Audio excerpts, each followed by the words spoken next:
hopefully more people than the 130 that are currently watching will see this. Now I would like to give the word to Pauline Westendorp. I think most of you know her. I've seen plenty of hi Pauline in the chat. She is a co-founder of Zero 2025 and also co-founder of Oranje Energie. And she will tell us about Doughnut Day, what it is, and what the ecosystem of clean energy is in Amsterdam. So, Pauline, the floor is yours.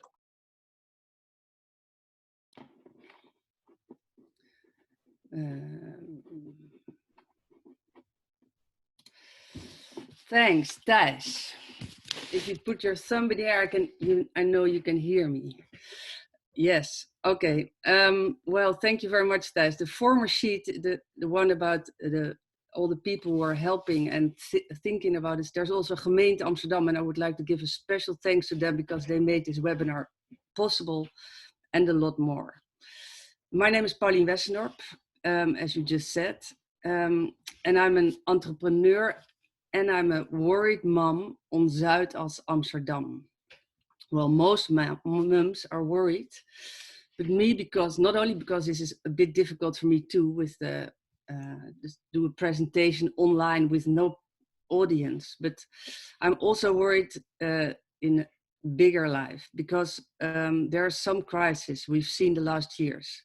First of all, the financial crisis in 2008, which is quite a problem on the Zuidas, of course, but that's all about business and not about too much about people. I don't know. I've seen a lot of problems, but it's about money. But now we are in the middle of a corona crisis, and that is really very heavy for people. I wish all strength to all people who are in hospitals, who are patients and their families and their caring ecosystem, because it's a very, very heavy problem.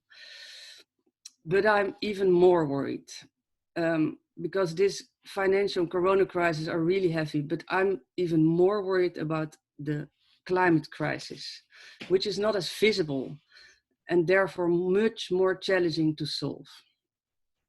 But today it's good news because it's Doughnut Day and we're not talking about crisis, it's about solutions.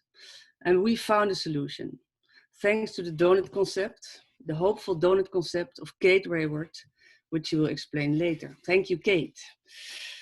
So again, not about crisis, it's about hope. It's Doughnut Day.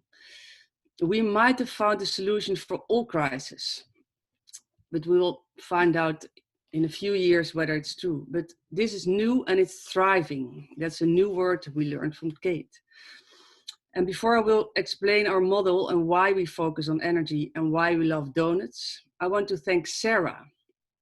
She's back in the United States, in Maryland, finishing her VU study project. And without you, Sarah, we would not have been here today. It's a strange thing always to have such an event, and you made it possible. You never know what you did for us. Thank you. But thanks also to Thijs, John, Isabella, Herma, Kate, Linda, Ika, Mees, who survived Corona, and all children of class 6, Bloei class 6. There's one of them in there. That's Rafael, of the Geert Groote school. So why do we work on clean energy in Amsterdam? I have to put some of these things. Why do we choose to be frontrunner clean energy in 2025? Well, there's an imbalance, a lot of unbalance in the world. The earth is too warm and too dry. There's a big blanket around the earth with greenhouse gases. And that makes it a lot of times too hot. And that means if it's too hot, it's too dry. You can see outside, it hasn't been raining for 6 weeks. So the ground is too dry now already in the Netherlands. You can imagine if you go more south, what it means to Portugal or to Africa. No harvests, no food. So greenhouse gas comes from fossil energy. So why don't we just stop with fossil energy? Let's just stop it. So what do? We have a systemic frontrunner approach. That's a lot of difficult words, but it means we're going to clean energy. And we support the front runners who are doing that. A front runner is somebody who's running in front. It's easy. It's people who have been starting the last 20, 30 years already by putting their house or their office on clean energy, or their sport or school or a cemetery, as I'm doing here with 4 projects in the area. I make sure 4 projects are finished within a few years and are on clean energy. If we find more people like that, front runners, this project is done without too much trouble. So we are supported by energy commissioners. We have divided Amsterdam in 100 parts, and we have 100 energy commissioners helping those front runners. And we have teams from all over the city, from Woon, from the gemeente, from all kind of professionals, teams formed around those front runners. And we meet offline in breakfast, not now, but normally we meet each other. We meet with 2,000 people during the years. We've met 2,000 people in 130 energy breakfasts already. So this is 130, it's online, it's our second online breakfast. But now we have breakfast with people from Norway and Leeds, so that's good of this time. That's the fun of it. But we also meet online on the website, and we have a newsletter, and we chat, and we have all kinds of emails together. But now we have the third thing, and that's challenges. Thijs just showed you the challenge of Amsterdam, which has 15 billion kilowatt hours a year, what we use, which is mostly fossil fuel at the moment. And we want that to be 0 fossil fuels in 2025. And the other part, what you see, is Doughnut Day. And it's we are going to be led by the youth. And I will explain to you later, but not now, because first I want to tell you a little bit about the plan. Our plan is to be on clean energy in 2025, or in any case, be the front runner clean energy. We want radical cooperation around those 8,000 front runners. They are in charge, they're on the wheel. Around them, I told you, we have 100 energy commissioners, and we have 25 hubs in the city. So that's places like Old School where we meet. There's one already in the Zuidoost, the Groene Hub. We have one in the north coming up. We have one in the west coming up. People meet each other around energy. And so the new part in this is that we have a children-led Doughnut Day. But first, about the principles of our movement. The goal is leading. Always the goal is leading. We have, oh, maybe you cannot see the logo, okay. We have no money-driven actions. We're only people driven by the goal to make Amsterdam frontrunner clean energy. We accept no politics in our project. We accept no other ideals except the ideal Amsterdam frontrunner clean energy in 2025. You can see the logo here on the side, which means 0 2025 or 020, which is a secret name in the Netherlands for Amsterdam. And 2025, it means we will be the front runner on clean energy in the world. So Leeds and Norway, we will be in front, but I hope you will be in front too, and we will be in front all together. So if you will be on clean energy in 2025 and we will be in clean energy, we'll have a party together. We are 750 years old in 2025, so we would think it's a nice thing to have a party in that year. So what we do, we work per area, we are trustworthy, we are radically open, we involve all stakeholders, and we work on equivalent terms. And we have some more principles, but I just took a few of them. We just work by them. We haven't written them down or something. This is the first time they're written down, but this is how we've been working for already 16 years in a swarm with 2,000 people. These are some figures. 8,000 frontrunner, each 4 projects means 32,000 energy projects. If every project is on average 20 addresses, we will have 640,000 addresses done. That's a lot. That's mostly in Amsterdam. There will be all addresses. We have a lot of mailboxes too, mailbox companies. They are easy to do, but 640,000 addresses, then we will have covered Amsterdam. let's say it costs 15,000 euros per address on average. Then the scope of this operation is 9 billion euros, and we pay it by the energy bill. I can explain how that goes, but you can count for yourself. If you pay 100 euro a month on energy, you pay 18,000 in 15 years. So if you don't pay that on energy, but on clean energy, the problem is solved.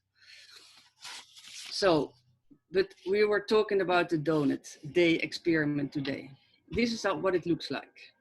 You have a classroom, and you have a school board, and you have children, and you have 2 or 3 adults. That's the whole recipe. So this is what it looks like. It looks like fun. And we have a theory of donut day. What is it? 1 day a week, you have one blooming bloeiklas, which is thriving. You have 2 teachers and 1 coach.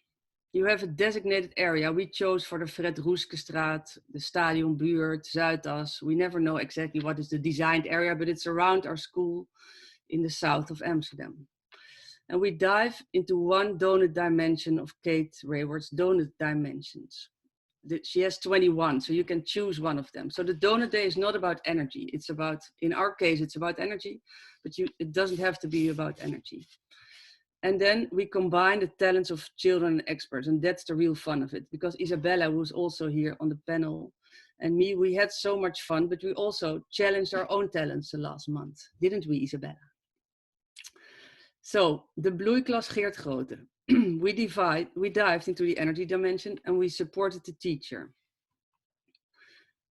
We found each other, and we're very enthusiastic. Isabella will show you some about the raps, the newspaper, short films, and drawings. It was a thriving group. We were around the streets in Amsterdam, and the children were laughing and dancing. It was really fun. It's a pity we cannot see them, but we will see them in a few moments, because Ilya made a film about what they did for the newspaper, which is coming out today, the first concept. Okay, I'm finishing up with this picture. This is the way we work. Children and professionals work together on solutions. So this is a graph of the energy use of our school. You can see the green parts in the bottom here, where we first had 15 second-hand solar panels. Now we have 120, I think, solar panels, but we still have a lot of fossil fuel to get to 0. But that's a challenge we now understand. While we were doing it, a lot of support was offered already by neighbors and people in the rest of the city. So the Dien Zuidas offered a space, Dyson offered us a machine for the prijsvraag, which is going to be in the newspaper. Unlimited is going to help us with the graphs. Kunstacademie is going to help us with the newspaper, and there's many more on the list who want to help. So if you want to help, join us and send me an email, and we will find some place where you can help, where you can do something for this movement on energy. So that was already my last sheet. And now I want to give the word back to Thijs. He's going to take my screen over.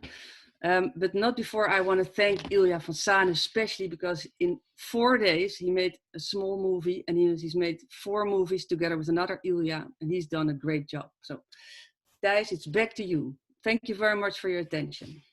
Thank you very much, Pauline. And I think I will be very short, because we have a great movie made by Ilya van Sane.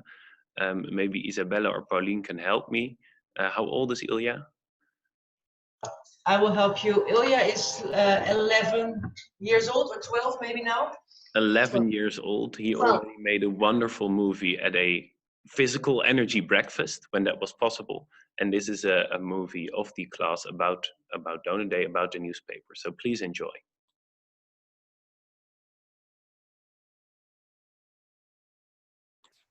We have some technical difficulties. So what we will do is that we will start with the presentation by Isabella Janssen, and we'll do the quick movie later. Isabella, you are a mother at the Donut Day, or at the Geert Groote school. You're also a conceptual artist. Yes. And you took the Geert Groote class to manage the donut experiment. So please tell us what it was, and I think you have a call to action as well. So I'm very very interested. Yes, thank you, Thijs, and good morning, everybody. Thank you to be here. So we, Pauline and I, started working with the class in the Geert Groote school, the groep 8, we say. It's 6th grade, maybe in English, I don't know. And we've been working with them since October, coming in the classroom and making, calling it at first an energy project, which kind of means we're talking about what is energy, where does it come from, and what can you all call energy. And in this research, we came to our own knowledge and have been looking at what are the alternatives we know of and which can we think of, because that can be a difference. And then we investigated ourselves and the school. And afterwards, with a great joy, we went outside, because there's nothing more interesting for kids to go outside and explore the world by themselves. So we went out to the neighborhood and asked people the same question we asked ourselves. What is energy? What's the use of it? What's your consummation? What's your knowledge of energy? And then in that way, we kind of enlarged our ecosystem from school to the neighborhood and make our way of thinking a bit bigger, or trying to be an inspiration. We make the neighborhood conscious about the love we have towards the world, because that's a big thing about children. They are very easy and straightforward about their love for nature. I have a look at my paper. Yeah, of course. Then one day, Pauline came back to the classroom with the concept of, I think she went to a meeting with Kate and came back completely enthusiastic about the donut concept, economy. And so she introduced it in the class and we were like, what is this about? And we kind of embraced with each other the donut day, because that's how we came to call it, because we kind of made it our own day. And our head started spinning around the whole concept. What does it then exactly mean, and how can we use it?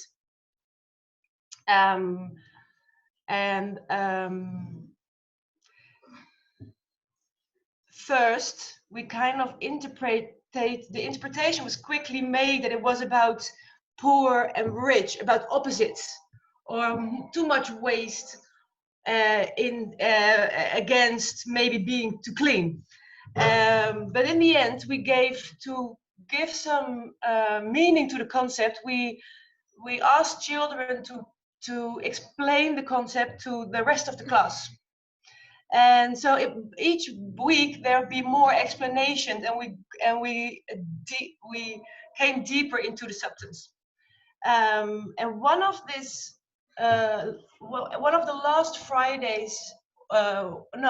first Fridays of Corona, Ilya Sayers and Raphael Jankowski made the last explanation. I translated it in English. Raphael happens to be next to me, so he will give it to you. Mm-hmm. The meaning of Donut Day. Why do we have Donut Day? Take a donut. Imagine the donut is the earth and the people. If you, as a human, are at the exterior boundary of the donut, you use too much of the earth, too much of its energy. But if you find yourself at the inner boundary, you use too little and do not have enough.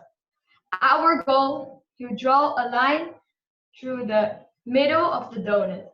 We want people to be there. Let's say not too little and not too much. Yeah, thank you, Raphael. So they also made a beautiful little film to illustrate this, but that we can use it today.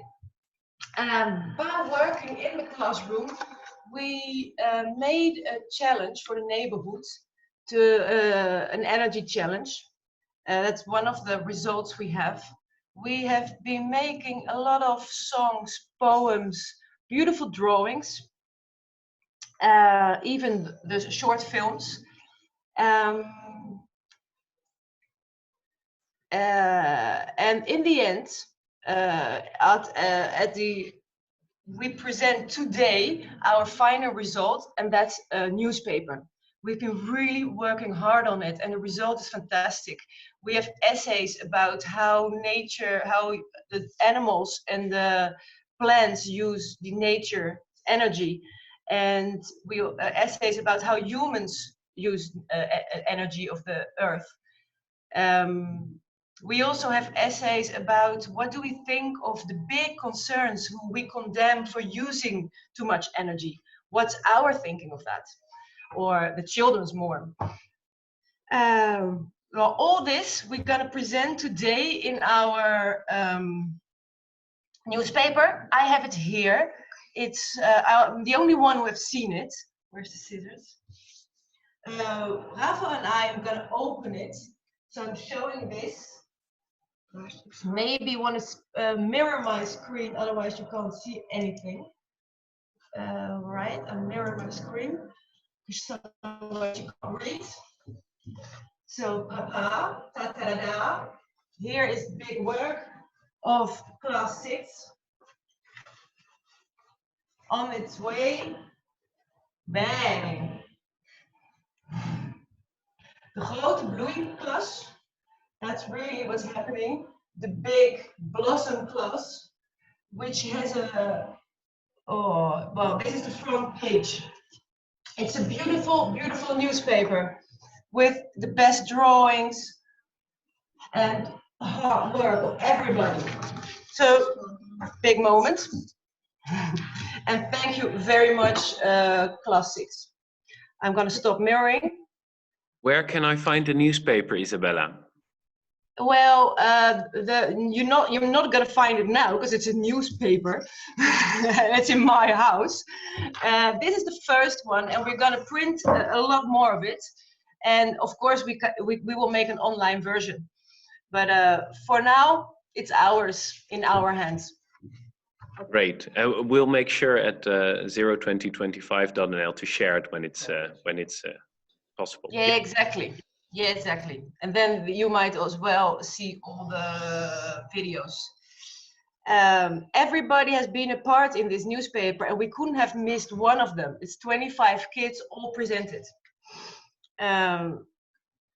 Yeah, I think that is this. Yeah, I think to come back to the Doughnut Day, we in this are a perfect example in combining two aspects of the doughnut, which will be the shortage of teachers and the energy transition, which children are so ready to make.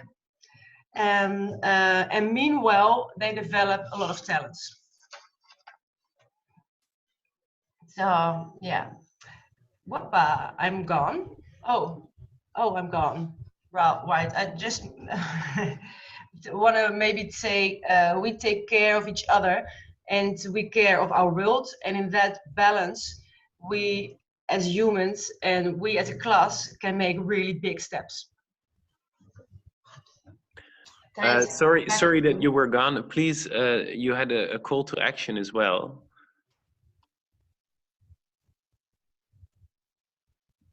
Then I'll do the call to action. Couldn't you hear my last bit, Thijs? Yeah, oh no, we did. But I think, and it's on the screen as well now. Right, it's my call to action. Right, you're right. Yeah. I can see it now. Yeah, so you can read it. We really are open for any help. It would be really nice. Yeah. So if you're skilled in energy bills, storytelling, graphic design, sign in. If you're a company and you follow the Tripido model, sign in. It would be really great. And if you're a school, even better, then we're ready to start. And in any case, you can share your knowledge and euros. Very good, very good. Thank you so much, Isabella. Yeah. Look at the email contact. Yes, Pauline@02025.nl. In Dutch, Pauline@02025.nl. send every tips, knowledge, and euros, so we can make this a big thing. Thank you so much, Isabella. Thank you. I see that the movie that we wanted to show at the start is now available. So. Oh. I helped with the phone list and also made some drawings. Hi, I am Maya and work on the competition of the energy project. Hello, I'm Luca and I worked on the competition for the energy challenge. I worked on the intro, on the competition for the energy challenge and on the drawing for the rep. I'm James. I've worked on the donut recipe and the layout. Hi, I'm Pepper and I worked on Norwegian stool lakes, the truth about online web shops, and a short movie about water changes. I made the Sudoku and worked on the sport page. My name is Hassa and I did the McDonald's case and I did also the quiz. I've made some drawings, helped with the video about water and also helped with the content list. My name is Abel Visser and my article in the Energy magazine is about energy in the nature. I've worked on the big energy quiz. Hey, I'm Timo. I work on the sport page and the layout. My name is Damien. I worked on the energy challenge and the lab/poem. I'm Anissa. I came up with ideas for the name. I made a drawing with the earth on the peak and made the intro. I have worked on the layout and on the sport page. Hi, I'm Raphael and I made energy with Pepper about the environment. Bye. I'm Jadazuka and I wrote a story for the newspaper for the energy project. Hi, I'm Luca and I all about energy news. We made a vegan donut recipe because eating plants gives you energy and reduces greenhouse gas emissions. Hey, I make it most pictures and most videos and I make also this video.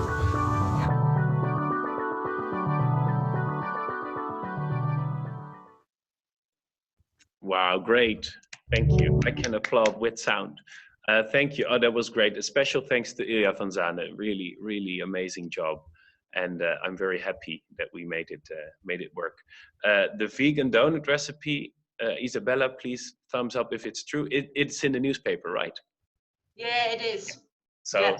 I saw it in the chat that someone wanted it. So We don't only love the donut concept, we also really love to eat them. it helps a lot. Thank you. Again, if there are any questions, I saw 2 questions in the Q&A already. Please send them in the Q&A. I will ask them to Pauline, Isabella, and Herma after the presentation of Herma. Speaking of, Herma, very happy that you are here. You are an independent strategy consultant at Walla Consulting. You're also a member of the Amsterdam Donuts Coalition, of course. Until recently, you worked with the municipality as well, so you have a lot of insight in certain systems in the city of Amsterdam, and you're going to tell a bit about the shortage of teachers and how Donut Day could be a solution for that. So, Herma, floor is yours. Very happy you are here. Thank you. Thank you all.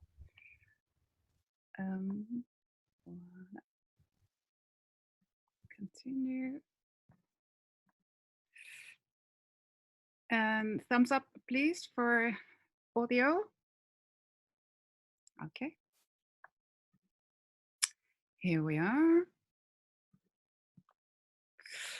Yes, thanks again. I'm alone in this room, although I have some company, and it's called Zooming Wasp, a gap, I used to say. So if you hear something, that will be the wasp. Yes, well, actually I have to come back to Isabella's presentation because it really gave me goosebumps, as it did when we met in January last with Pauline, Kate, and a lot more people of the Doughnut Coalition, and where this initiative was actually came up, aroused. And I'm so pleased that it's well, it's already so much going on, so much energy. Amsterdam is an attractive city, and number one actually on a lot of international lists, especially for young families. And good education goes without saying. Teacher shortage actually affects about 10,000 Amsterdam school children. And primary schools are at least 360 teachers short, and that number is only increasing. The media is actually always asking, what is the number, what is the number, what are the figures? But it varies day by day. So next to the current crisis we're all coping with worldwide and in the Netherlands, COVID-19, we actually have another one called the learning ecosystem. On average, we have 361 full-time equivalents so people who work in the school systems. On average, it's about 11%. So each primary school has, on average, 2 teachers short, which is a lot in my view. In total, we have about 228 schools, and in total, they have some have more than 15%. So 65 of them have more than 50% shortage of teachers. So it is really not only in the backyard of someone else. It's actually in the backyard of almost every family in Amsterdam or in the Netherlands. So what is Amsterdam doing about this? For some years already, we are working on this subject, we as a municipality. Here you can see this figure shows actually the shortage on schools. It's in Dutch, but it might give you some view.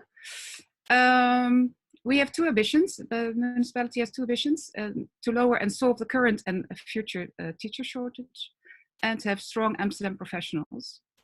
And for this, they use 4 building blocks to train more new teachers, attracting and retaining more teachers,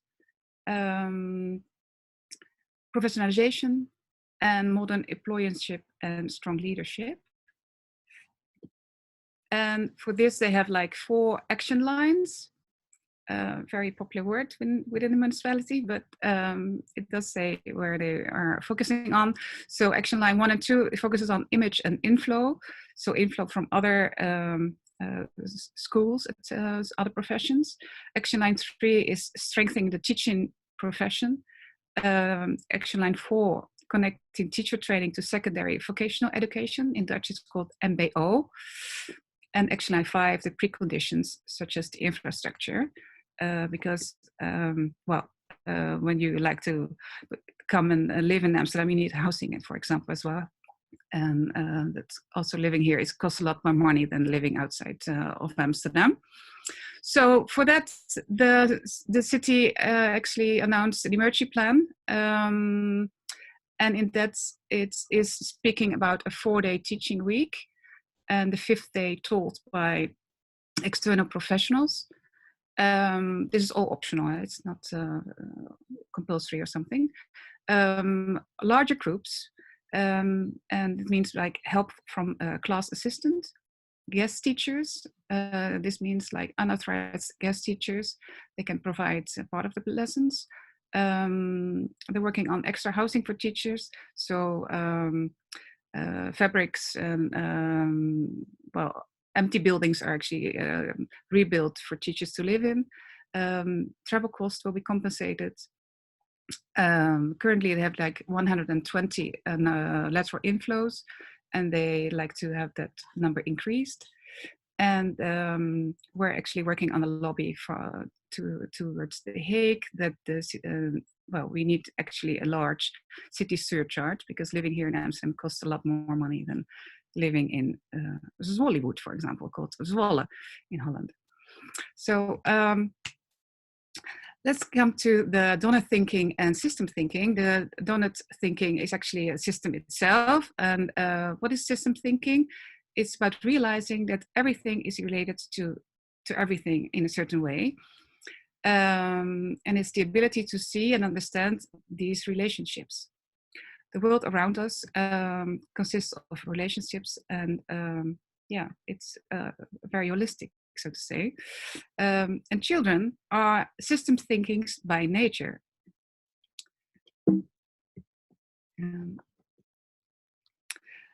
Recent developments in thinking about learning and teaching that support the importance of system thinking in the classroom include constructivism, technology and visual culture, interaction, multiple intelligence, brain-based teaching. So what goes wrong in the learning ecosystem? Teachers, actually, they lay the building blocks for the future. They are at the center of the society. They are the role models, managers and educators. They actually form the, what is sort of building a new building. If you look from the department where I used to work, they make a lot of housing. So everything a teacher uses as a building block in the coming years ensures beautiful buildings. And a developing teacher is increasingly becoming an expert who can contribute to make our free society more beautiful. If you sum up the qualities as a teacher, if you would sum it up in 3 words, it would be competence, autonomy, and relationship. And if one of these qualities disappears, the learning ecosystem has a problem. And I think that is currently the case. Doughnut Day as a concept. In my view, Doughnut Day is really the perfect fit and solution. It's the valuable addition to the current curriculum for students, for schoolers, with a view to the emergency plan. Because it sums up, I mean, there's a lot of pages to look into. You can look into it online as well. But it says there's room for schools to have innovative ideas. And I think this Doughnut Day is a perfect fit for that. So then the 5th day could be Doughnut Day. And it doesn't have to focus only on energy. It could be really one of the other subjects as well, emphasized in the Doughnut by Kate. And with children offers opportunities for more fascinating and therefore better education in the 21st century. That was, in short, my presentation, and I'd like to give back the words to Thijs. Thank you very much, and a very clear. Yes, amazing. I see Pauline applauding. Mm-hmm.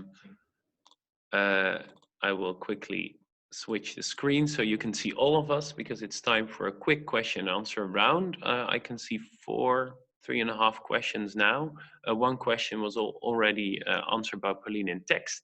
The question was to Pauline, how can one join the Radical Cooperation? And the answer is send an email to Pauline at 02025.nl. And we will explain. If you want any information, please look at the website. The second question is, I think, for Isabella. And the question is, were there any challenges with working with the children to address these ideas? Were they hesitant to contribute to the whole Doughnut Day thing? And were they able to grasp the whole concept easily, or was that hard? Well, grasping, maybe I start with the last bit. The grasping the concept wasn't that easy because it's fun first, that made it easy. But like, what's the outer boundary and what's the inner boundary? And as I said, you're very quickly, you think it's opposites. But it goes further, and it's not about it's about the whole system, and we care for each other in a little bit, and we care for the world in a bigger picture.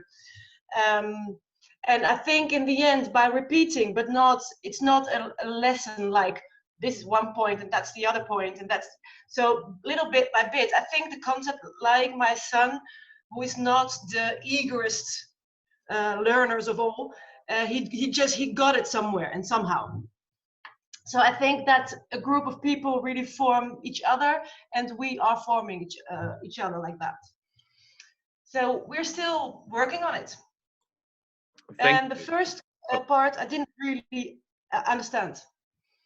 I think you kind of explained it as well. The question was if there were any challenges. So was there, for example, a point where they said we don't want to learn this, or questioned your authority? It's like Herma said.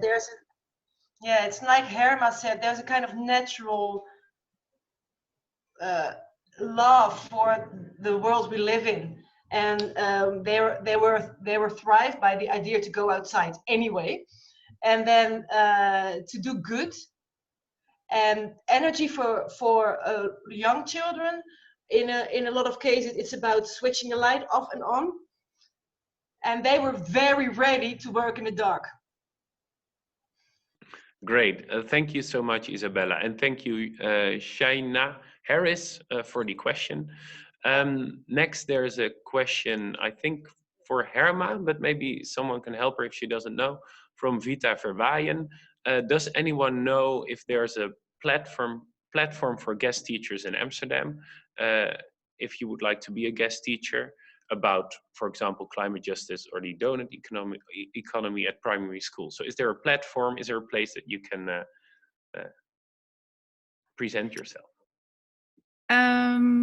There's not a platform yet, but I can, of course, send their names to someone who is actually working on it. And from September, that we're working on, the municipality is working on innovative experiments on like this one. So yes, please. Great. Would you like to share your email address in the chat, please? And if things go wrong or you can't find Herma's email address, send the email to me, Thijs at 02025.nl. I'll send it through. No problem. Thank you for the question, Vita. Next question is from Dielke Reuvers. Well, I think that was answered just now. Who can I contact to become an unauthorized lecturer on the donut in Amsterdam? Maybe it's a bit of a different question, so maybe it's two parts. Can you be an unauthorized lecturer on the donut in Amsterdam, and who can you contact? I'm not sure who would like to answer this one. Same. I can post it to colleagues, former colleagues of mine. Yeah. So perfect. Also Herma. Thank you, Dielke. I see more questions popping in. Great. Ewald asked a question. Ewald Breunissen. Will the shortage of teachers be solved by virtual learning, as we do now, or will we need more teachers to coach the pupils? So what do you think? Do we need more teachers, or can we do it like this with virtual learning, because a class of 141 is now possible? I think it's a question for Herma as well. I was not listening to this question. I'm sorry about that. No worries. Once again, will the shortage of teachers be solved by virtual learning like we do now, or by more teachers? What do you think? I think a combination would be best. Yeah. Again, I don't have the solution for that, but I think we're learning by experiment. So we have to see what works best, and I think virtually it does work. So let's start from there. Pauline wanted to add something, I think. Yes, it would be nice, Ewald Breunissen, if you could help us with that, because I'm sure you can have you know a lot of things about energy, and I know you can have a lot of people like this join. We can do an online course, I think, and have, because I know you have a lot of knowledge, so we could organize something with you. Thank you. Thank you, Pauline. We have 3 more questions I would like to answer quickly, and then we go to Kate, because I don't want to keep her waiting. And the question is also if the presentation will be shared. Yes, and also the recording of the whole webinar. So please look at our website 02025.nl. We have a question by Mr. Herkrath, saying that the education standard in the Netherlands is quite high. And if we have any advice how to establish Doughnut Day in schools with lesser financial means or lower education standards. For example, in Lima. Anyone who wants to take this question? Quite a hard one. Pauline? Not hard at all, because I've been to Peru and other countries, and I know that in all ecosystems there's people who know, and there's people who want to learn, and there's people who want to share.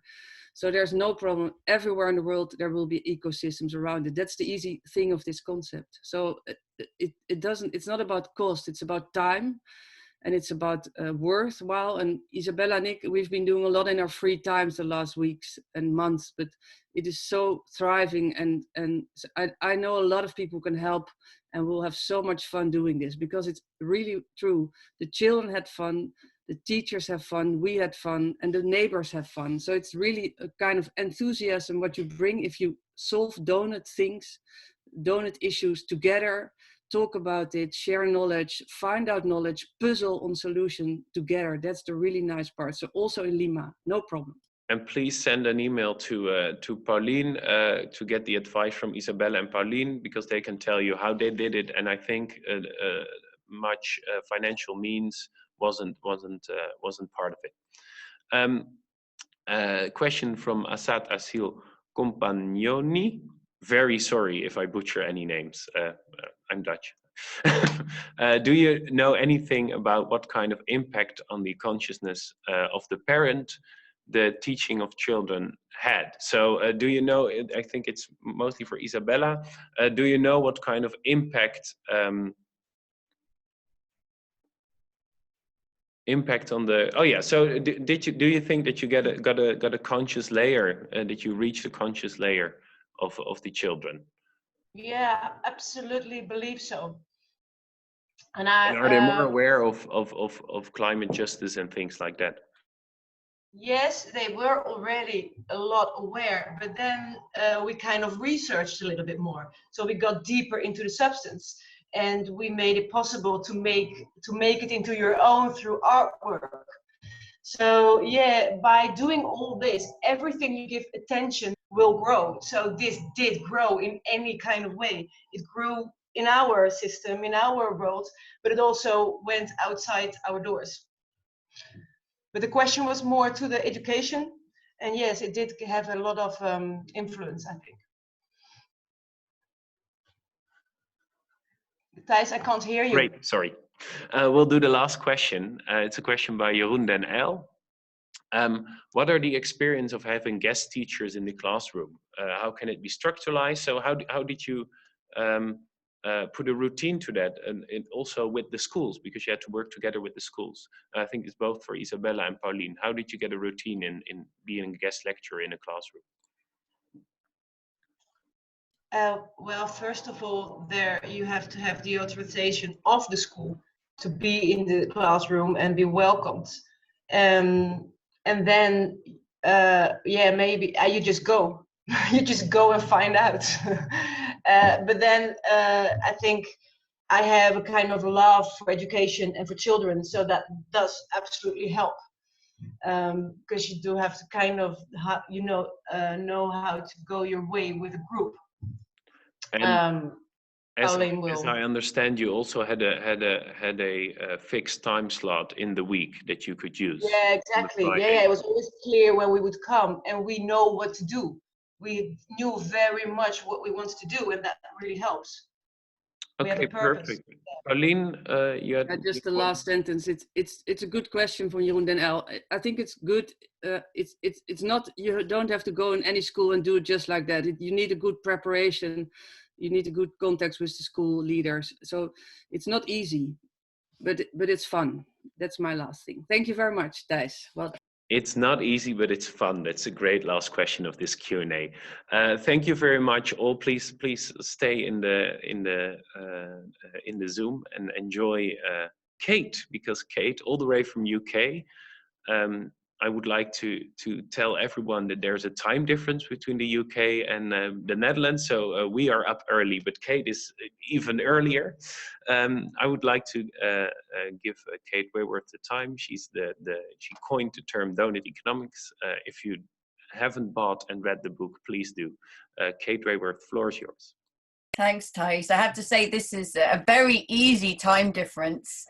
I was talking with people in a town hall meeting in Aotearoa, New Zealand the other day, and that was not nearly as easy. So yeah, no, it's amazing to join you. I mean, I'm just completely blown away. I'm so loving hearing all these extraordinary examples. The newspaper, the video. I loved Raphael's explanation of the donut. I just feel like I never need to present it again. And actually, it's really clear we need a video of kids presenting what the donut is. And we'll have that on our Doughnut Economics Action Lab website so that kids can explain it to kids, because they'll explain it in the best way to each other. So I'm just bubbling with excitement and amazement, and this is brilliant. So, okay, so let me very briefly try and follow in Raphael's shoes and explain the donut. Here it is. I'll do it with this one. This is the one I normally have on the back of my door. So Raphael said it absolutely beautifully. I mean, I offer this as a compass for human prosperity in the 21st century, right? We need a compass. We need to know where we're going, because we've been guided so far by the idea of endless economic growth, and that's not taking us in a very good direction. So this is one version of a new compass we can have. And you can imagine humanity's use of Earth's resources radiating out from the middle of this picture. Just as Raphael said, we want to leave nobody in this hole in the middle, falling short on the essentials of life. This is a place where people don't have the water, food, healthcare, education. We've been talking about that. Income and work, peace and justice, equity, political voice, gender equality, housing, the community and networks and the relationships and the mobility and energy that everybody in the world has a claim to. And I can say that because I crowdsourced these 12 social dimensions from the world's governments. They come from the Sustainable Development Goals. And the power of that is that all the governments of the world have already agreed that all the people in the world have a claim to meeting these essential needs. So leave nobody in the hole. But at the same time, as we use Earth's resources to meet these needs, because many of them use a lot of resources, the transport, energy, water, food, health, education, income, as we use these resources as a humanity worldwide, we start to push out towards this outer ring. And the danger is we hit this ecological ceiling. We put so much pressure on this incredible, unique, delicately balanced living planet that we begin to push her out of balance. And these here are the life-supporting systems of planet Earth. We've only understood this for a decade. It was Earth system scientists who just 1 decade ago said, we think these are the 9 critical life-supporting systems. And as Isabella said, this isn't so easy to grasp. Because actually, when I was a kid at school, I don't think I learned about any of these. I didn't actually learn about how our planet works and the systems that keep life going. And I think the amazing opportunity is that today's students can learn about it and should. Because as everyone's saying, if students have a natural love of the living world, we need to understand it so we can protect it. So we mustn't use Earth's resources in such a way that we cause climate breakdown. As Paulina explained, we put so many greenhouse gases in the atmosphere, we create this hot blanket around Earth and she overheats. Or carbon dioxide gets dissolved in the oceans and turns them acid. And we pollute Earth with all these chemicals like plastics and organic pollutants and all sorts of things that we don't know how they interact with the fabric of life. So these are some of the 9 planetary boundaries that we need to stay within. So the goal, if you put those together, is to meet the needs of all people, nobody falling short, within the means of the living planet. Don't fall short, don't overshoot. It's this sense of balance between the two. And suddenly the direction or the shape of progress has been transformed. It's not this ever rising line of growth that goes through the ceiling. It's about balance. And we need all the ingenuity and the community and the imagination and the ambition we can find to achieve that balance for the first time. No matter whether we live in a high-income country or a low-income country, all countries are currently out of balance, and we need to come into this space. So that's the fundamental concept of the donut. Raphael, I love the way you introduced it, and we definitely have to make a video of you and others explaining what each of these means, because that's just going to be so powerful to explain it to other students like yourself. So I'm going to quickly share my screen. Here we go. So that's the donut I just introduced to you. Meet the needs of all people within the means of the planet. The problem is we are nowhere close to this. On a global scale, this is the state of humanity in the living world. All of the red shows you the extent to which people are falling short on the essential needs. So like food there in the middle, you can see that little red wedge goes 11% of the way to the middle of the circle, because 11% of people worldwide don't have enough food to eat every day. And by the way, that is rising really rapidly because of the coronavirus shutdown and because of failed harvests, because those are being impacted by the fact that we've already overshot. Climate change is impacting on food, on water. So there's a deep connection between that shortfall and that overshoot. This is a complex system, and that's why I love hearing that students are learning systems thinking, because it's about the interconnectedness of everything here. So we are massively falling short as humanity while we're already in overshoot. For me, this tells us two obvious things. One, we have a profoundly unequal world. Millions of people can't meet their most basic needs. And yet the way that we have been using Earth's resources with great inequality means we're already overshooting planetary boundaries. But two, it tells us that we need a new imagination of what the economy is and what economic success looks like and what kind of economic policies will take us there. And that's why I wrote Doughnut Economics, to talk about regenerative design and distributive design that starts taking us to the place we want to get to. So ever since the donut was first published as a concept in 2012, people start asking this question: can we downscale the donut to where we live, to our neighborhood, to our town, to our city, to our nation, even to our region of nations? And the places that are listed here are all places that have approached me and said, we want to do a donut for here. So a little city district in Birmingham in the UK called Ladywood, we want to reinvent and renew our neighborhood, and we want to use the donut to do it. The town of Knivsta in Sweden, the city of Amsterdam, where we are right now, the nation of Costa Rica this week are launching Regenerate Costa Rica, a national initiative to become one of the world's first regenerative countries, and they're using the donut as the metric for doing that. And then even the European Commission, the last meetings I was in the very beginning of March before lockdown, I was at the European Commission for 2 days. Many people from across different departments saying, we think that we want to use the donut as a vision for the future of Europe. So people want to use it on really different scales. How can we do that?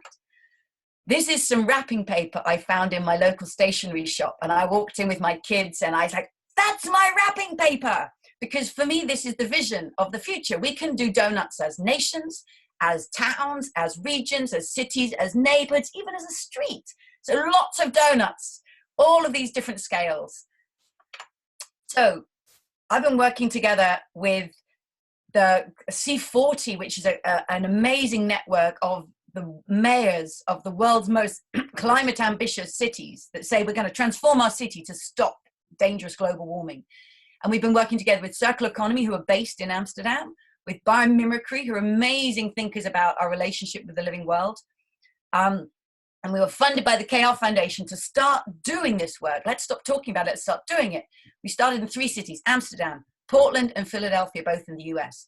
And the question we ask is this one. I think it's a question that all ambitious 21st century places should be asking themselves. How can our city be a home to thriving people in this thriving place while respecting the well-being of all people and the health of the whole planet? And that breaks down into 4 really profound questions that sit underneath it. So let's take it to the city of Amsterdam. What would it mean for the people of Amsterdam to thrive? Well, the best place to go to answer that question is to the people of Amsterdam and ask, what does thriving mean to you? We took the existing city goals of what thriving means on health, education, food, water, housing, culture, community, equality. What goals has the city already set for itself? And what are some data about how you're doing? On education, we pointed out that there are unfilled places for teachers in many of the schools. Fascinating. In one of the world's most successful cities. Why is that? So that's the local social lens. Then there's the local ecological lens. What would it mean for Amsterdam to thrive within its natural habitat? Well, then we ask a question. It's a biomimicry question. Where is Amsterdam in the world? Which part of nature's ecosystem is Amsterdam sitting in?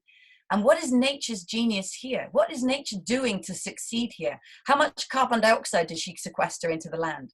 How much groundwater does she store? How much biodiversity does she house in the wild land that's next door? And what would it mean for Amsterdam to aim to mimic the way that nature is so generous here? And this is obviously a really fascinating city to ask this question in, because Amsterdam is a city reclaimed from the waters, reclaimed from the marsh. So it's a very fascinating place to ask, how can we simultaneously reclaim this city from underwater, but also mimic and match the genius of nature here?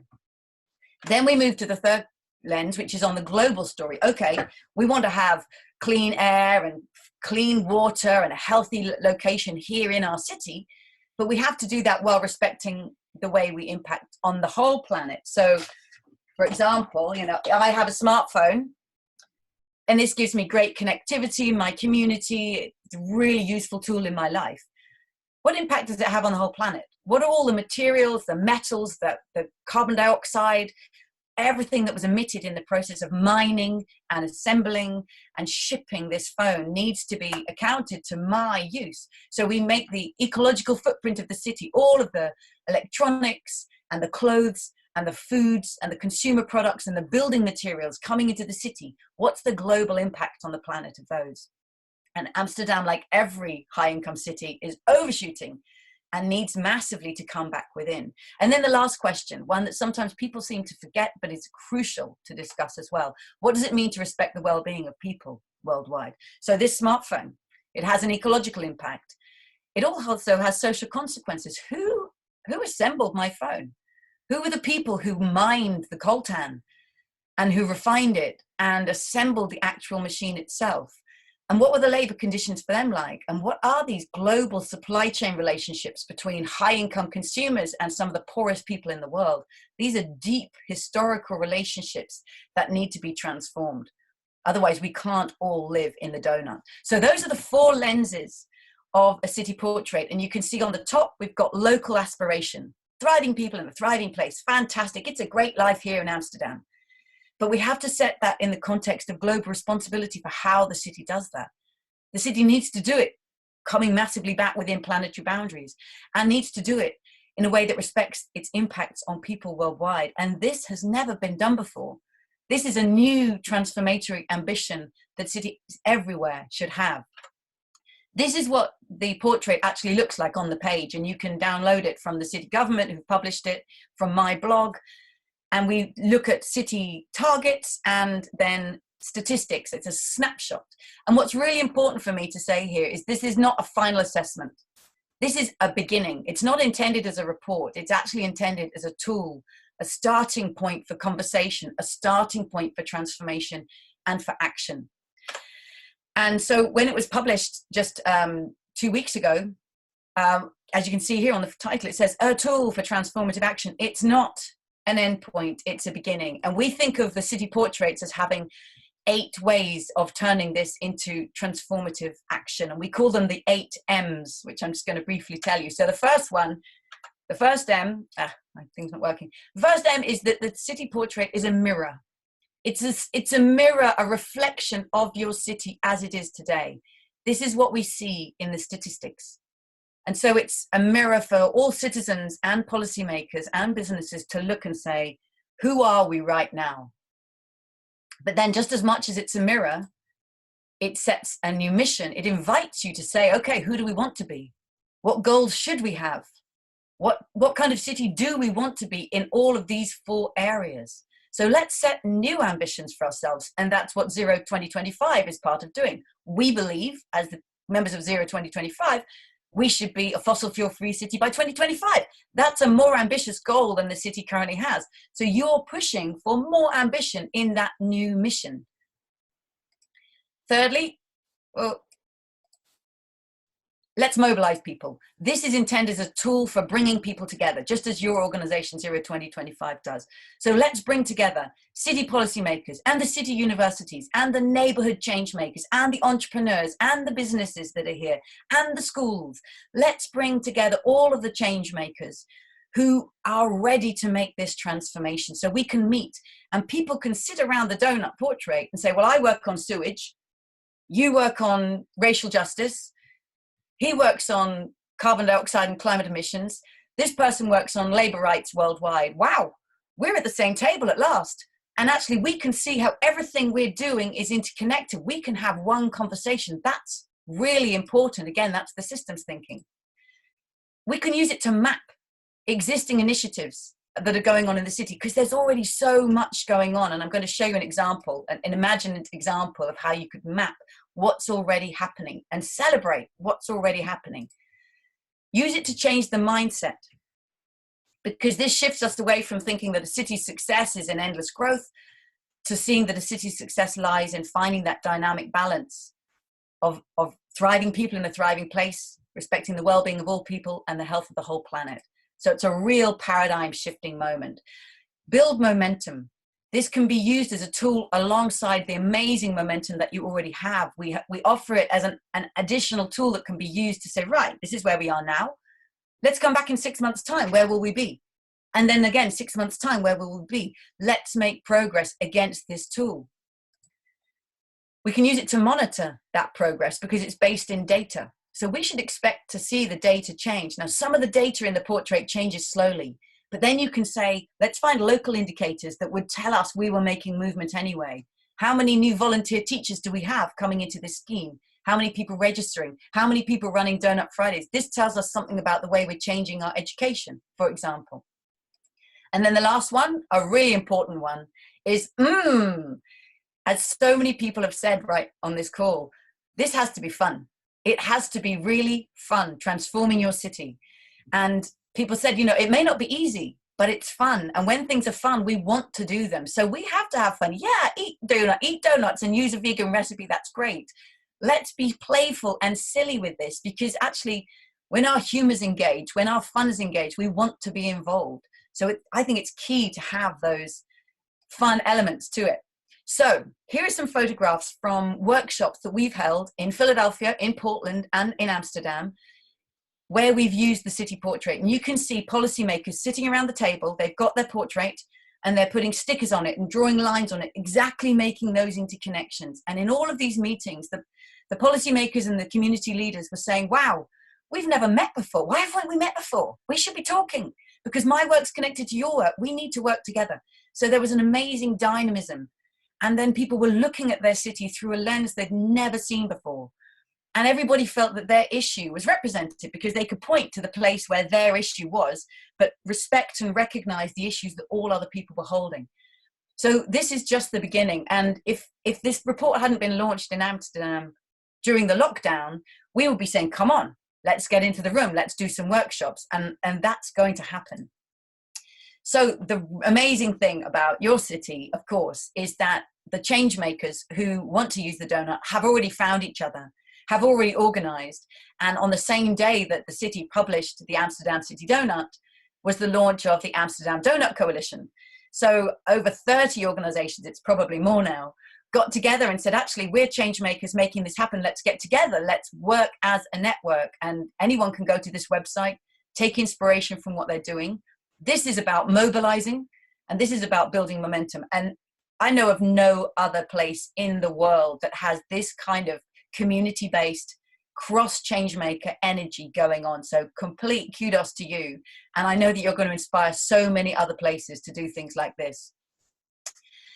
So for me, here's the big breakthrough that's going to happen. This is what we call a public portrait of your city. It was made by organizations. Only one of our organizations is in your city. Circle Economy is part of your community, but the rest of us are based in other places in the world. So who are we to define the portrait of your city? What we've made is a public portrait based only on publicly available data and publicly available city goals. But what if the people of the city, yourselves, were to take this and say, actually, we're going to turn this into our own portrait. We're going to make a city selfie. based on this, and now we're going to add on it. Imagine what you could do. You could start looking at the interconnections between all these different dimensions, how you see them as interconnected in your city. You can start adding on photographs and stories and images of all the initiatives that are already going on. You can see right in the middle there, there's the Doughnut Fridays photo, right, on education. This is one of the things we're doing. You can bring in quotes of lived experience of people in different neighborhoods, people telling the history of their neighborhood, the history of why they live in Amsterdam, what it actually feels like to be part of the statistics that are represented here. Put voice to that. And then you can add initiatives, flags for new ideas. I know, if we do this, it'll have an impact here and here and here. There's a synergy, there's a triple win across all of these lenses. So there's so much potential for turning it into a city selfie. And that is what I'm really excited about seeing happen next. And lastly, I want to come back and talk about the Doughnut Economics Action Lab that we're launching. Very intentional name. Doughnut Economics is a book full of ideas, great. But ideas are most useful when we put them into action. So we're an action lab, and we're a lab because we're experimenting. We don't know how to make this transformation, and we don't know best how to go about doing it with others, but we believe the best way is to create a platform that everybody can come to and create tools and resources for teachers, for cities, for community organizers, for governments, for business, for artists, for school students, because I profoundly believe from my experience doing this so far, that one of the really powerful ways that change happens is that people are inspired by people like themselves. Like a teacher is inspired by a teacher like me, or a mayor like me, or a community activist like me, or a student like me, or a business like mine, who's already doing that thing you thought was one step too far or impossible, but they're doing it. And suddenly it becomes possible and incredibly desirable. And we can see even in the chat box on this conversation, people saying, I'm so inspired by what you're doing in Amsterdam. And they're taking that back to their own city, back to their own country or community. So this is the place for change makers to meet and to inspire each other and to share resources. And we can't wait to launch this, fingers crossed, in June. We're working our pants off right now to get this done. We invite all of you to join the platform as soon as it's launched, to share what you're doing and to learn from others. There's going to be tools and resources there. I love that Isabella was talking about systems thinking and teaching that to kids. Now that we're on coronavirus lockdown, I've got my 11-year-old twins at home. They're a bit too shy to come on this call, but they're in the house. And I've been teaching them systems thinking, which I've only ever done to master's students before. And now I'm doing it with my 11-year-olds. They get it so quickly. And I've photographed what we did on the whiteboard together, and I'm going to write that up and make that a resource and put it on this platform so that teachers everywhere can try it and then come back and say, oh, this worked, that bit didn't work, but we had this new idea, we added this, and together we can make amazing resources for teaching systems thinking that we all need to 11-year-olds. And by the way, we'll all learn from lesson plans for 11-year-olds because we are probably slower than them at learning what that new way of thinking is. So I'm going to stop sharing there. And I want to share one last thing, which is, although my daughter was a bit too shy to come in the room, I asked her a favor. So we made this image of the donut, right? This is our logo for Doughnut Economics Action Lab. And it's an intentionally white open space because this is how we're going to create the future together. We're going to invent it. And we don't yet know what goes in a society that lives in the donut, that meets the needs of all people within the means of the planet. So I asked my daughter to have a go at drawing what she thinks should be in there. So here it is. This says Living in the Doughnut by Siri May. And you can see she's drawn, here we've got an urban farm, we've got wind turbines, we've got, what's that one, a school, kids learning, we've got the park, we've got birds, wildlife, we've got some fabulously brightly coloured housing with green gardens and green roofs on top. We've got art in the community. We've got a hospital because we need a lot of healthcare and we need to pay our health workers and respect them well. This blue thing here is a dream in my city. This is, of course, a bike lane. But we know you have lots of wonderful bike lanes in Amsterdam. We don't have nearly enough here in Oxford. So these are cyclists going around the bike lane. And here we've got, this is a remakery. That's a big capital letter R.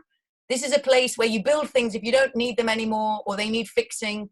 they'll get repaired, refurbished, redesigned, and resold in the remakery. And of course, there's lots of music because it has to be fun. So this is series drawing. This is going to be one of the tools that's on Doughnut Economics Action Lab platform.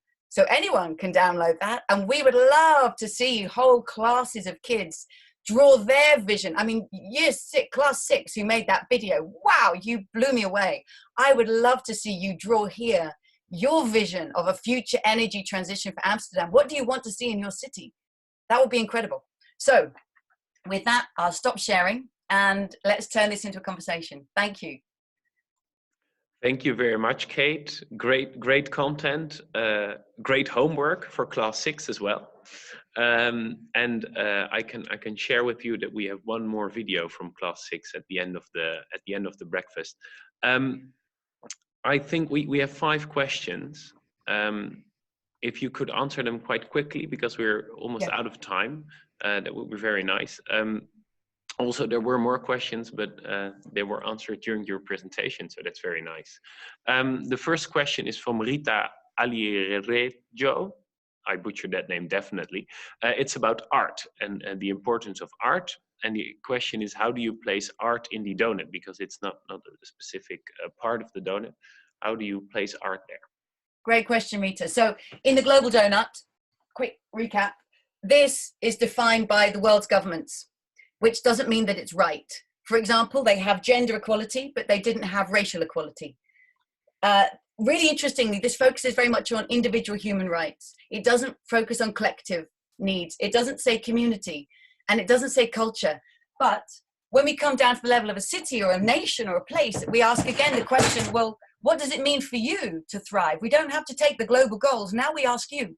And when you go to a community, one of the first things people will say is culture, community, life, and art is a crucial part of that. And that's why, for me, a drawing like this is beginning to connect the donut and art. There are amazing artists around the world who've taken these ideas and started turning them into performance and play. But I think art is such an expression of our visions, our dreams, and our fears. And it's also something beautiful that everybody can create. I really believe if all of us spent more time being artists and musicians and poets and investing in the skills of our own creativity, we would find lots to do on a Saturday that doesn't involve going shopping. Thank you. We won't forget art, no worries. There's a question from Thomas from Hamburg. And he says the network well-being economy, I'm not sure if you're familiar with that, is doing great work in Germany, but nobody really knows about it. And the question is, what is your assessment of this network, Kate? And is this the donut network that they are looking for in Germany? So let me be careful here because I need to know exactly which network Thomas is talking about. If he's talking about the Wellbeing Economy Alliance, the We All Alliance, Doughnut Economics Action Lab is a member of that. I think they're doing a great job because they are creating an alliance of organizations. So what we need are ecosystems of organizations, right? We need an ecosystem that we recognize we are members of, and we might be doing similar things, overlapping things. We might have slightly different visions, slightly different goals, but let's not split ourselves up and say, I don't talk to you because you have a slightly different vision from me. We need an ecosystem of organizations. And the Wellbeing Economy Alliance is an amazing organization that creates that space, and we're a member of it. And I think absolutely. And it's not the only one. There are other organizations. So I just think it's incredibly important for organizations not to compete, but to collaborate, to recognize we need an ecosystem. We can do things, do so much more together, and one can do something that another can't do. Thank you, Kate. I see more questions getting in. I think I'm going to ask the last question live here. One more question, and then the other questions we will copy and we will send to you per email and answer per email as well, because otherwise we'll be a bit out of time. But so sorry for everyone. And if people want to pop I've got half an hour after this, so I'm happy to go onto Twitter. If Very folks nice. on Twitter, if you want to just post a question, I will do my best to answer some of these questions. What we do then is that we can do it in this Zoom. So Okay. I will stay here as well, and I'll stay here. John as well, and we'll answer the questions later. I think that's perfect. But then we can do the end of the breakfast right now, so that people that have to go can go. Thank you so much, Kate. So no last question, but a very important question to Pauline, because Kate, you were supposed to be in Amsterdam, so we already had a physical gift for you. And we will make sure it gets to the UK, but Timo and Ravi will show you, those are the kids of Pauline, will show you what it is. So Timo and Ravi, please be present and tell Kate what it is. You can see me now. You can see them? No. Yeah. Hi Timo, hi Ravi. Hi Timo, Ravi. So I will explain a little bit. You can open it. Because this morning you were upstairs and not with your children, Kate. Which is, of course, a bit sad for them. So we didn't buy presents for you. We bought a present for your children. I'll tell them. And thanks for the nice drawing, because I really liked it. Because that's what we want to bring. Because art brings our feelings and brings in the good thing. Isn't it, Isabella? So the children, Ravi and Timo, they will unwrap for both of your children a package. It's from, it's clothing from one parent of the class of Ravi. And it's totally donut proof. So oh wow! You have to know if you like it. That is so funky. Oh yeah. Oh yeah. It's like you can stay at home the whole day. It's a onesie.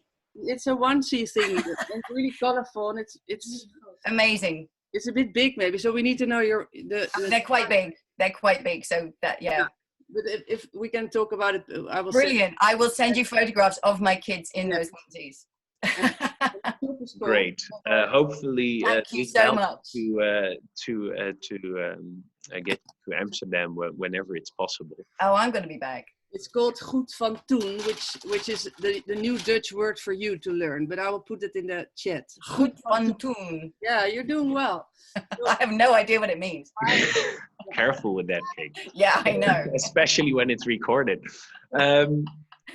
Thank you so much, and I would like to thank everyone, because this has been amazing. The content was great, but also the people that are attending, and especially the amazing international people that are attending. I saw people from Norway, Germany, perhaps Lima, Peru. So that is great. The UK, obviously. I'm very happy. A special thanks to Sarah again. Pauline already thanked her, but special thanks to Sarah, because she started all this. I saw she was attending as well, so that is great. And Isabella, Rafael, of course, Herma, everyone, thank you so much. Let's see if this works. Careful, John. A special thanks to John as well, who's doing all the technical things. He's sitting over there. I'm just really happy how this turned out. If you want to join us at 02025, go to the website. This is also the place that we will be sharing the recording of this breakfast. So please take a look, and of course go to Amsterdam Doughnut Coalition. No doubt about that. Thank you for visiting. We will end this not end this. We will end this breakfast two ways, with three ways: with a great picture with donuts, with a great rap from the class of the Geert Groote school, and obviously we'll do a question and answer with Kate after that.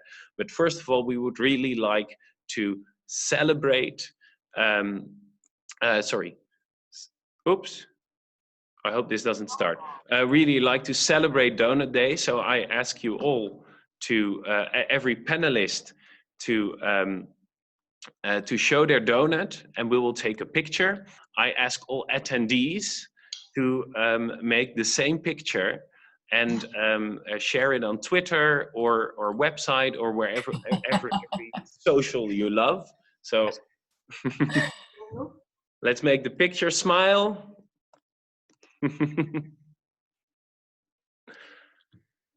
Thank you so much. Thank you so much.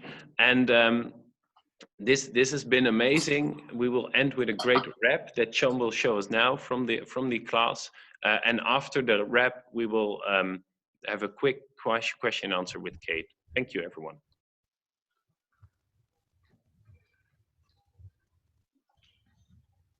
Ik ben er zo klaar mee. Niemand neemt ons serieus omdat we kinderen zijn. Weet je wat? In deze rap vertel ik je dat je moet oppassen, anders gaat de wereld broeikassen, broeikassen, broeikassen.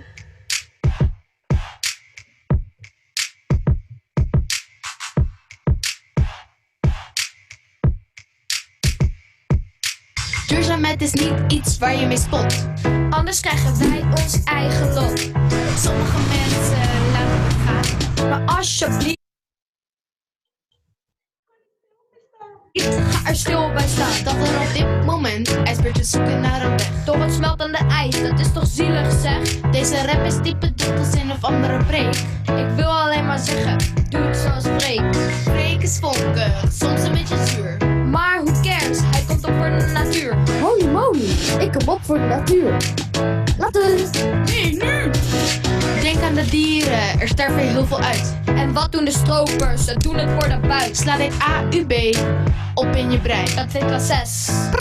Heel erg fijn. Als je merkt, ik zit niet goed, doe dan mee en toon je moed. Als je nu niet luistert, doet het later heel veel pijn. Ja, je moet weten, het wordt niet fijn. Op een gegeven moment gaat de wereld kapot. En dan vinden jullie het opeens wel rot. Kom nu, wat er gaat komen, dan kan iedereen weer rustig verder dromen. Dromen. Begin vandaag, om met je allemaal te scheiden. Dan hoeft de wereld daar niet op te leiden. Koop in plaats van plastic, papier. En doe moeder natuur een groot plezier. Sla dit AUB op in je brein. Dat vind ik klas 6. Heel erg fijn. Dat vind ik klas 6. Heel erg fijn. Dat vind ik klas 6. Heel erg fijn. Dat vind ik klas 6. Heel erg fijn. Dat vind ik klas 6. Heel erg fijn. Dat vind ik klas 6. Heel erg fijn. Dat vind ik klas 6. Heel erg fijn. Dat vind ik klas 6. Heel erg fijn. Dat vind ik klas 6. Heel erg fijn. That was amazing. Fantastic. Ik ben er zo...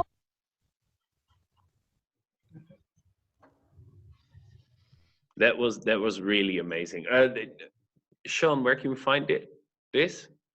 Also at our website, right? And otherwise we'll post it. No worries. We'll post it on our web. We'll post everything on our website. Isabella, tell us. Oh, sorry. I would really love to say that this is made only by children. The recording, the music, the video, everything. Amazing. Yeah, it is all self-made. Very inspirational and also very funny.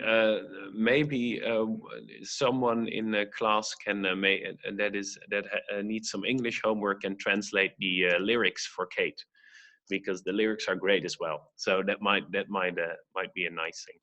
They have the website themselves, so we can put the link to their website, and all their films are on there. I'll put it on the website right now. They have their own website. I am very happy that you still have half an hour, Kate. Thank you for that. I see 40 people left, but almost 100 stayed. So that is, we still have a lot of public and a lot of attendees for this Q&A. We have 8 questions, about 8, all for you, Kate. So let's get started. Okay, so let's talk. I'm not going to write it because we're going to talk much faster. Yeah, you don't have to write it. Okay. So you're typing away madly. And we'll still record. So. Okay. It's great that we're creating awareness for the global supply chain, and this person, Rita, is asking, how can we make it actionable? I think you already told us how you make it actionable. But one of the questions that is asked behind that is, will cities ban fast fashion chains from the high streets? I think that's 2 questions for you, so maybe you can recap how can we make the Doughnut principles actionable. You told us, but always good to say another No, it's a really good point. So, fashion things, is that a way to do that? So the city portrait doesn't tell you any answers. It just says, this is a mirror. This is where you are, folks. And one of the lenses is all about our city's impact on people worldwide. Now, let me first of all say that there are many, many, many ways that cities impact people worldwide. And that goes all the way back to the history of the city. And there's a lot of colonial history of exploitation that has deep reasons why, you know, the relationships, Amsterdam, my nation, London, where I was born, very long and impactful relationships in the world that we have to recognize.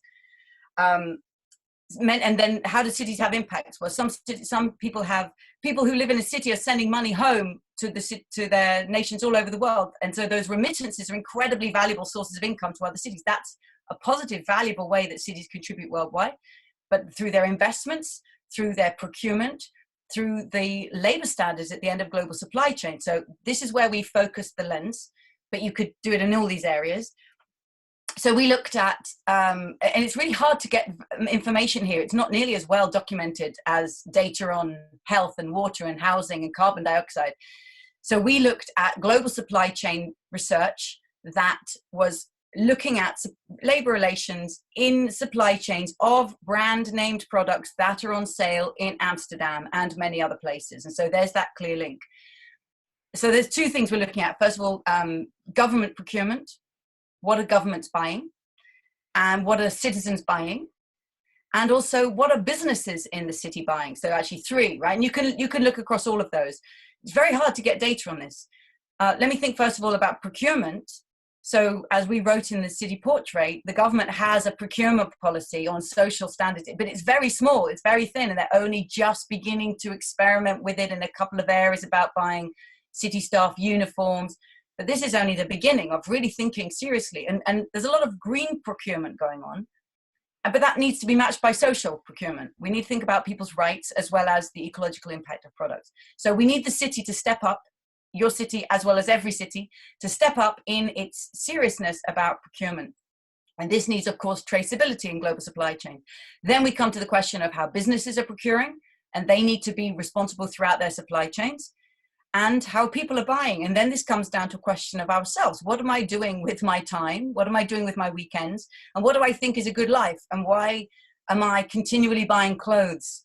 What mindset have I got caught in that I think the best way to spend Saturday is to go back to that shop again and buy another t-shirt that I'll only wear a couple of times and then throw away? This very disposable fashion. It's a product of a lot of advertising, very fast production systems. There used to be 4 seasons a year in fashion, right? Summer, autumn, winter, spring. And then it went to 12. Let's have one for every month. And then some fashion companies have 52 seasons a year, so that every week when you come in the shop, there's new, buy again, buy again, buy again. And this is just about selling things to us endlessly. And then the advertising that makes us believe that that's what we should do. So I think it's really important to say, what have we got sucked into here? We are buying so many more clothes than a generation ago. Will the city but government ban those companies? I think the first thing they'll do is say, you need to transform. Let's transform those companies. So let's use conditionality of saying, if you want to be doing business in the city, if we want you here, what kind of companies do we want? And I'm not just talking now about fashion. What kind of financial centers do we want? What kind of business do we want? What kind of energy companies do we want? And cities can make these decisions. But it's a brave city that does, because of course a lot of city finance also depends upon the income from these companies. And so finance is always deeply interconnected with your ability to choose. So these are very deep political questions and deep questions about the future of who we want to be. Thank you. And for everyone which English is not great, I needed to look up the word procurement. It is income in Dutch. Sorry. And also I'm talking very no fast. worries. That's why I'm here. And the next question, because there are still 8, there are coming a few more here, is are you familiar, I guess, and do you refer to Alexander von Humboldt? I am familiar with him, but I actually only found out about his work almost as I was finishing writing my book. So he was a thinker around ecological design, you could say, and really a holistic thinker from several centuries ago. I mean, there are amazing thinkers in the past And actually, talking about language, one of the things is we so often only encounter thinkers who are from our own language, which is really weird. That, you know, English people are inspired by people centuries ago who spoke English, and Dutch people refer to Dutch people, and Germans refer to Germans. And the power of translation and opening up our minds. And actually, this is a really important point of connecting with indigenous cultures, Maori cultures, that are unfamiliar to us, but actually we can learn so much from other cultures, from other languages. So yes, I'm familiar with his work, but it didn't influence me. I didn't have access to it on anything like the scale I should have, because of this sort of cultural division that becomes so normal in our education system. So I would love to have learned more about his work, but I would love to have learned more about Maori mindsets and ways of thinking as well, because I think there's a lot we can learn from indigenous cultures.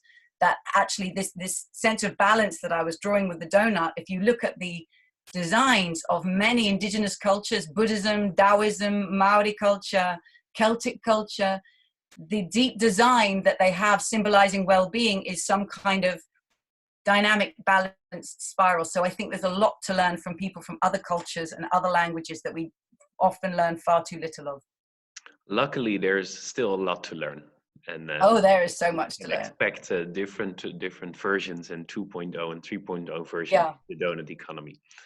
The next question is about the donut model and the future. The question is it also can it also be used to study the future, and are there elements of foresight in the donut?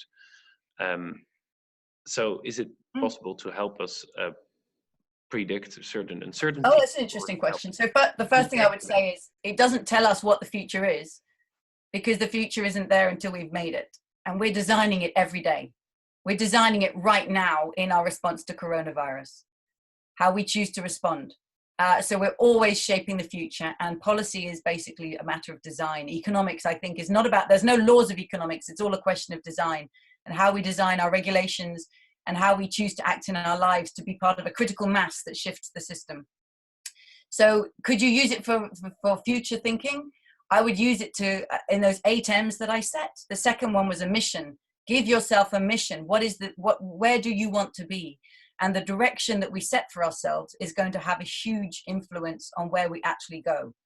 So to me, that's the main way I would use it. And the donut, as the one I showed you with the red, or even the city donut, it's a snapshot. So it takes one statistic, a moment in time. And when we showed it to the policymakers and a community, of course, the first thing people say is, but which direction are we going in? Is this getting better or worse? I don't want just a still image. I want to know which direction. So you just mentioned version 2.0, 3.0. This is a moving design and a moving methodology. And the next time we're doing it, we're going to add even more in. And the first thing we'll add in is direction. So we can see whether things are already on track or still going in the wrong direction or stuck. Thank you. Maybe, which is combined with that, it was a question that was sent before this breakfast already. It's a bit off topic, I guess, but it's about the corona crisis, and you mentioned it. In the Netherlands, there's a lot of talk about saving KLM, the aircraft company, and Schiphol. People are saying, we need a lot of money to save those because the branches are hit quite hard by the corona crisis. And there's a lot of talk, do we have to save them as a government? And in what can't find the word, voorwaarden? What conditions do you need when you are saving them? And do you have any insights in that? So this is, okay. And this is a question that every country and maybe every city is asking. And it's a political decision, as in it's a decision that belongs to the people of that place. And this is a choice about, it connects right with the last question. What is the future we want to build? So let's step back from this moment and say, what was the state of the world when the music stopped? We've just lived through the 5 hottest years on record. We're on track for 3 degrees of global heating or more, and that's catastrophic. Interestingly, ever since world governments have committed to act on climate change since 1992, and they kept track of their national emissions, aviation has been outside of that. Because it's like, well, the airplane's flying from my country to your country, so those my emissions are your emissions. And the airline industry and shipping have been away from that and just not bound by that treaty. So they've been this sort of special, exceptional case. Also, last year in July 2019 was a day, I think it was the 24th of July. It was the day of peak travel. On that day, worldwide, 225,000 airplanes took off. In one day, just think, worldwide, 225,000 airplanes took off. Where was everybody going? And then coming back. So I think we've just been through peak travel, through peak air travel, and we should, because we already know that there are 5 times more fossil fuels available than we can burn. And we are in the middle of a climate breakdown. So that's just the context. Now, coronavirus is something that's happened to economies everywhere, and is affecting all kinds of businesses. And for many businesses, it's got nothing to do with what they do. There are some amazing companies that are being really severely affected, that are transformative. So when companies are now saying we need public support to protect ourselves and to come back, I think public support, which is public money, has to be connected to public purpose. If you want public support, by the way, you've been treated in an exceptional way in climate change negotiations for years because you've sort of avoided being in the treaties. Now, if you want public support, we have public purpose.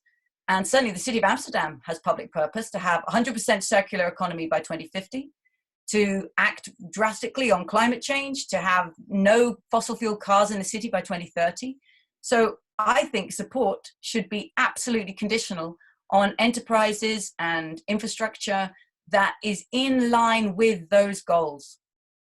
Now, I don't know exactly what those conditions should be, but for me, those are the principles around the condition. It has to be on that basis. You want public support, then you have to be following the public good that we already know we want to create. Guys, because it's interesting because the art sector in the Netherlands gets 300 million and KLM is going to get 2 billion of euros. I mean, I don't know, they all have more than 30,000 jobs in those. I don't know about, I'm not a macroeconomic, but it's for me, it's very difficult to say that somebody will decide we will save that company or will not save that company.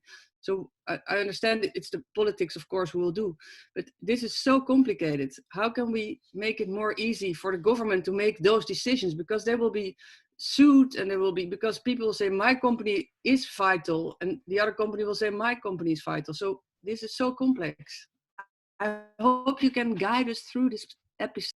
Well, I claim to have no superior knowledge or insight on this. I'm sorry. I created the Doughnut and it's a space for us to have conversation, but I'm not going to pretend that I know all these answers.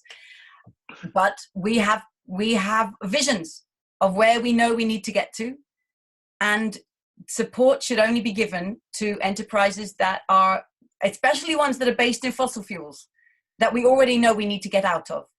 So it's not, it has to be that you are actually redesigning and showing that you are transforming. Otherwise we have no room for you. I mean, so I come to Amsterdam multiple times a year. I would never, ever take a flight to your city. That's insane. I go on the train. It's actually a really great train ride and it's almost far too quick because I don't get nearly enough work done. But there are hundreds of flights between London and Amsterdam every day. And this is insane. These flights should not exist. So we have to transform air travel. I think there will be air travel in the future, but I think that has to be massively reduced. And our expectation of hopping on a plane to go and meet with people. And look, we can meet like this and no one had to even leave their home. So we need to massively transform these industries. And they are, by the way, of course, we know that the airlines, the fossil fuel companies, they are the ones, because they have been so profitable, because they're based on extractive use of Earth's resources, they have massive lobby teams who know exactly how to lobby behind the scenes. There was a letter published last week or this week of 30 fossil fuel companies lobbying the government of Canada. It was leaked. And all the regulations they wanted to cut or delay. This is outrageous. And it's so important that this becomes public because this is what's going on behind the scenes, the lobby for exceptionalism. and the air travel industry has been treated as exceptional in climate change negotiations for 30 years. And there is no room for that kind of exceptionalism, and it needs to be transformed. And we need to transform what we think is a normal way to travel. I think, thank you. And the public, and I'm remembering public money is for public good. I think that's a very good guideline. We have a question from Jeroen again, Jeroen Den El. Where in the donut can we tackle governance and economy? We need we need new systems to conceptualize those themes. That's a great point. So you could look at the donut and say, it doesn't say the word economy. Well, actually it does. So where's governance and economy? It says the word economy here, right? So the economy is something that has to bring us into this space. We need an economy that meets the needs of all people within the means of the planet. So for me, these are the design parameters for the economy. And it needs to be an economy that gives people political voice, that promotes peace and justice, that delivers income and work, that is socially equitable. So the economy, this is the foundation of the economy. And the economy is what we create in order to deliver this. For me, an economy, it's really important to think of the economy. It's not just the market and the state, which was the very 20th century thinking, market versus state. We've also got the household, where we're all locked down right now in our households, making our own bread and making our own donuts and homeschooling our kids. And so that's the space of unpaid caring work. It's crucial to our well-being. And the commons that have been so neglected. Some people say, I don't know what the commons is. Then you say, you know, that WhatsApp group or that group you have, which is connecting you to your community and you're helping each other. That's part of the commons. You know, the shared spaces that we create, these are the commons. And these are the 4 different organizing forms of an economy: market, state, and household, and commons. And I think we will have economies that use all of them, because markets are actually a very, very clever mechanism for people signaling what they want and what they can supply. The problem with markets is when they get based on endlessly, on a design of shareholder extraction and expectation of endless profit accumulation. But many markets don't work like that at all. Small scale organizations, you know, family-owned restaurants and small firms are a really important part of the economy. And I want to see an ecosystem of the economy that has them in it. We need the governance, we need the economic mechanisms, absolutely. And I think we need to redesign our economic governance back here. So that is regenerative, that it works with and within the living world, and that it's distributive, so that value created is shared far more equitably with everybody who co-creates and use it. And for me, that's the foundations of 21st century economy and governance. And last thing I'll say is, when I started working with the City of Amsterdam on the circular strategy, the team we were working with, they said, you know, this vision of getting in the donut and being 100% circular and massively cutting our carbon emissions, we can't do that with the structures that we have already. We're not equipped to do that. So can we run a workshop that asks how we redesign ourselves? So last October, we ran a workshop with city officials across the city. And in that workshop, we said, what you need to do, and we do this with companies as well, by the way, you need to transform yourselves. You need to look into the design of your own organization. And there are 5 design traits we need to look at. The first one is your purpose. What's your purpose? The City of Amsterdam has the purpose of being a thriving, regenerative, inclusive city for all citizens while respecting planetary boundaries. That's a phenomenal purpose, but it has to be backed up by your networks.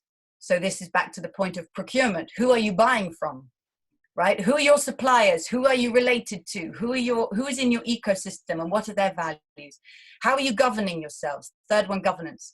Your networks, rules and principles and culture and practice of governance. Do you engage with citizens? Do you welcome the citizens as part of governance? Do you engage with the commons? So that's purpose, networks, governance. Now down to the really powerful stuff. How is the city owned? Who owns the land? Who owns the data? Who owns the power to create money? Because these ownership designs profoundly shape also how the city is financed. Where do city finances come from? And therefore, what relationships are you caught up in? And that goes back to your networks. And is the finance coming from a source that's actually extractive?